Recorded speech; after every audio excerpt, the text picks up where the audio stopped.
Sa ako ang pagrespeto ug pagtahon sa ato ang inahan sa atong probinsya sa Davao del Sur, walay Honorable Governor Ibong Ronya Cagas, sa ako ang pagtahon usab sa ato ang pinalanggang mayor, buotan o bukyan po ning mayor, Honorable Peter Tan Valentin.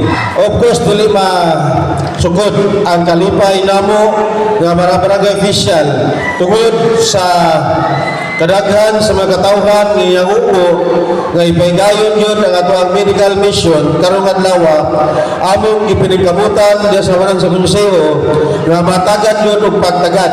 Mao ni karon nga gihimo na nato. So mga katawhan sa barangay Bugton, akong hangyo ninyo ato lang ihapsay ang atong pagpadagan na kung kinsa man ang nakapila, ibawal na to ang pag-insert na kung kinsa una, mahinaw na ug ang nagsunod.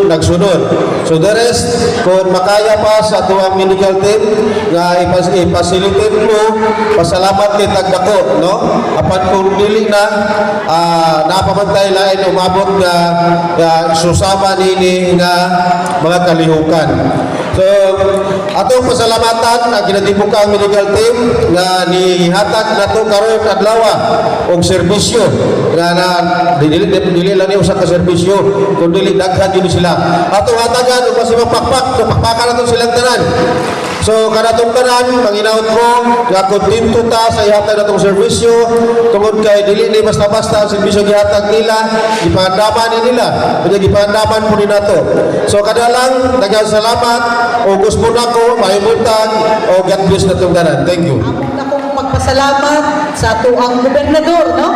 Sa atong gobernador, Governor Ibong Ronya Cagas, sa kay Subji Mark Cagas, sa makanunayon nga paghatag nining atong medical mission, libreng serbisyo para sa tanang katawan sa Davao del Sur.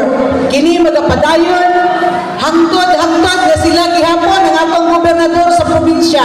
Sa kanunay atong suportahan ang team Ibong Ronya Cagas sa probinsya, Vice Governor Mark Douglas Cagas ug atong lima ka mga board members, Alinyada Ligob Evon, sa atong team Baltan sa lungsod sa Malalag, headed by Mayor Peter Paul Valentin, Vice Mayor Erwin Impasis ug ang 8 ka mga member sa ISB para kining tanang mga proyekto sa paglawas sa atong medical mission sa probinsya ug dinhi sa atong lungsod sa Malalag magapadayon kini hangtod sa kahangturan matag bulan matag simana duna gitoy gipahigayon nga medical mission sa 232 barangays ining atong probinsya sa Davao del Sur.